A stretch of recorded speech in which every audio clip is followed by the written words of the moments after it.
అదేవిధంగా లోకేష్ అంటేనే ఇప్పటికి కూడా ఒక లీడర్గా ఎవ్వరూ గుర్తించరు. అట్లాంటి వాడిని తీసుకొచ్చి నా మనవడు వారసుడు, ఈయన మనవడు ఎట్లా అవుతాడండి? కూతురు కొడుకు మనవడు అయితే వరస అవుతాడు తప్ప వారసత్వానికి మనవడు గాడు.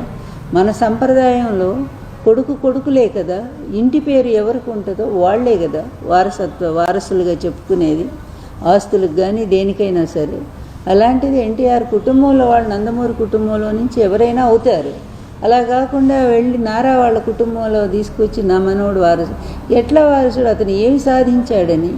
ఈ తండ్రి బాటలో నడుస్తూ అవినీతిలో మరి పూర్తిగా అంతని మించిపోయి డబ్బులు సంపాదిస్తున్నాడని అతను గొప్పవాడని అందామా?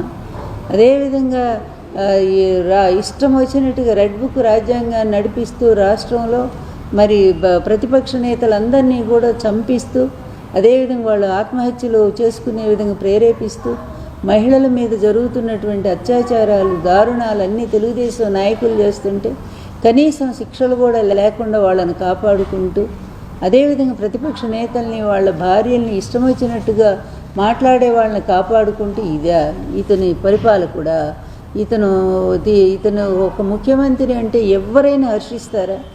ఇట్లాంటి దగుల్బాజీ రాజకీయాలు చేసేటువంటి వాళ్ళు ప్రపంచ చరిత్రలో ఇంతవరకు చూడలే. ఇప్పుడు ప్రతి ఒక్కడూ ఒక ఆశయం కోసం, హిట్లర్ లాంటి వాడు కూడా వాడు యూదుల మీద కోపంతో చేశాడు, వాడి చిన్నతనంలో జరిగిన అవమానాల వల్ల.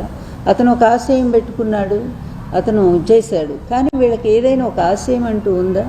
ఆశయం ఒక్కటే నాకు తెలిసి, తండ్రి కొడుకులు అవినీతిలో కోట్లు సంపాదించడం, అడ్డదారిలో వ్యవస్థల్ని మేనేజ్ చేయడం, వాళ్ళందరినీ వాళ్ళకు అనుకూలమైనటువంటి వాళ్ళని కోర్టులు తప్పుదారి పట్టించడం, అదేవిధంగా కేసులను తారుమారు చేయించడం, కోట్ల రూపాయలు పోసి పెద్ద లాయర్లను పెట్టి తిమ్మిని బమ్మిని చేయటం.